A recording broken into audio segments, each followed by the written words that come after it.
শান্তির বাজার রাম ঠাকুর মন্দিরে চুরি কাণ্ড সংঘটিত করল নিশি কুটুম্বের দল। গোটা ঘটনা এলাকা জুড়ে থমথমে পরিস্থিতি বিরাজ করছে। শান্তির বাজার শহরের প্রাককেন্দ্রে অবস্থিত রাম ঠাকুর মন্দিরে চুরিকাণ্ড, ফলে নিরাপত্তাহীনতায় ভুগছে শান্তির বাজার মহকুমাবাসী। জানা যায়, শান্তির বাজার পুর পরিষদ থেকে অর্থ ব্যয় করে সমগ্র বাজার এলাকায় সিসি ক্যামেরা লাগানো হয়েছে। সিসি ক্যামেরার দায়িত্ব দেওয়া হয়েছিল সজল নামে এক ব্যক্তিকে। ওনার বিরুদ্ধে নিজ ইচ্ছামতো নিম্নমানের সিসি ক্যামেরা লাগিয়ে অর্থ নয়ছয় করার অভিযোগ উঠেছে। অধিকাংশ সময়ে এই ক্যামেরাগুলি বিকল হয়ে থাকে। এতে করে লোক দেখানোর জন্য ক্যামেরা থাকলেও সেই ক্যামেরাগুলো সঠিকভাবে কাজ করে না বলে অভিযোগ। এতে করে নিশি কুটুম্বের দল নিজ খুশিমতো চুরি সংঘটিত করে যাচ্ছে বলে অভিযোগ। মঙ্গলবার রাতে শান্তির বাজার রাম ঠাকুর মন্দিরে চুরি সংঘটিত হবার পর শান্তির বাজার থানার পুলিশ ও সজলের সিসি ক্যামেরার ভূমিকা নিয়ে প্রশ্ন করছে সাধারণ লোকজনেরা। 21 তারিখ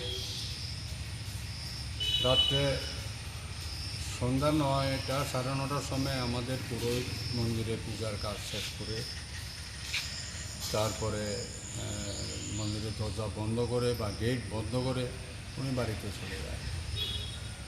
আজকে ভোর 3:30 নাগাদ আমার কাছে ফোন যায় যে মন্দিরের ভিতরে আগুন। আমি তো হতভম্ব হয়ে গেলাম, কি মন্দিরে আগুন?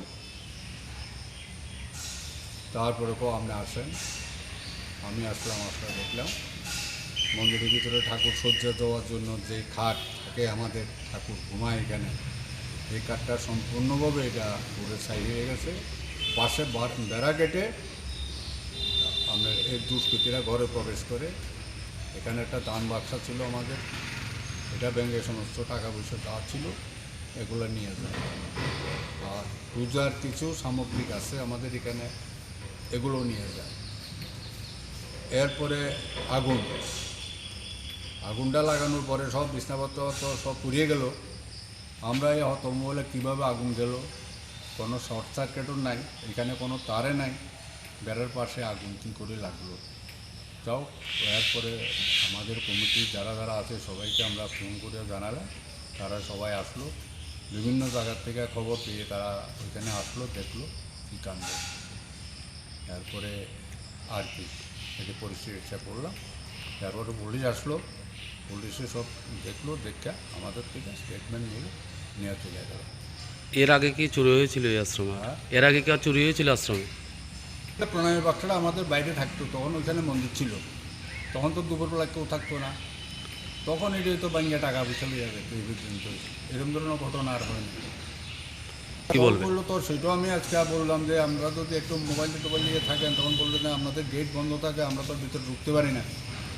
তারপর বললাম যে বাইরে যদি এগুলো তো পুলিশ দেখলো তো তারা দুষ্কৃতী যারা, তারাও তো একটু অ্যালার্ট হইব যে এখানে পুলিশ আছে, এই সমস্ত অপকর্ম করার থেকে তারা হয়তো বিরক্তি থাকবে, এটি হইতে পারে। বাড়ি একটা চুরি হইলো, পুলিশকে আমার বাড়িতে দেখবো, বাইরের রাস্তায় টল দিব, এটাও তো কর্তব্যই, এটা তো গেট খোলা তখন যায় না। আপনারা আগামী দিনে এটা করেন, বাজারটা একটু নিরাপত্তার অভাব করছে, আমরা বাজারে একটু টহল দিন। এই আর কি, বিভিন্ন জায়গাতে তো আরও বড় বড় ঘটনা হইতে আছে, আমরা এটা একটু দেখেন, এটাই বলব। আমার মনে হয়তো অন্য কারণ না, এটা মনে হইতে আছে যে আগুন লাগাইতে গেলে তো যে জায়গা দিয়ে আগুনটা লাগবে সেই জায়গা দিয়ে তো আগুন লাগার কথা নয়। আমার মনে হচ্ছে আছে যেন পূজার মন্দিরের ভিতরেতে মোমবাতি ধূপকাঠি অনেক কিছু থাকে আমাদের এখানে, যারা এই উদ্দেশ্যে আইসে তারা হয়তো আলোর প্রয়োজন, কেউ তো করে লাইট দিয়ে শুরু করতো না, অন্ধকারে করবো, এখানে মোমবাতি আছে, হয়তো মোমবাতি ধরে এলো, আর যেই জায়গা দিয়ে টিনটা কাটতে লইয়া গেছে সেই জায়গা দিয়ে অন্ধকারে কোনো লোক বাড়িতে উঠতো না, তখন বোধ এই মোমের আলো দিয়ে বোধ তারা এখানে বাইরানোর চেষ্টা করছে, তখন বোধ যে কোনো কারণে হয়তো মোমবাতিরা বিছানার মধ্যে বসছে, তখন এখান থেকে হয়তো আগুনটা ধরতে পারে, আমাদের একটা সন্দেহ আর কি। এদিন শান্তির বাজার রাম ঠাকুর মন্দিরে দিন কেটে নিশি কৌটুম্বের দল প্রবেশ করে প্রণামী বাক্স থেকে অর্থ নিয়ে যায়। এছাড়াও মন্দিরে থাকা ঠাকুরের শয়ন কক্ষে খাটের সঙ্গে অগ্নিসংযোগ ঘটায় বলে অভিযোগ।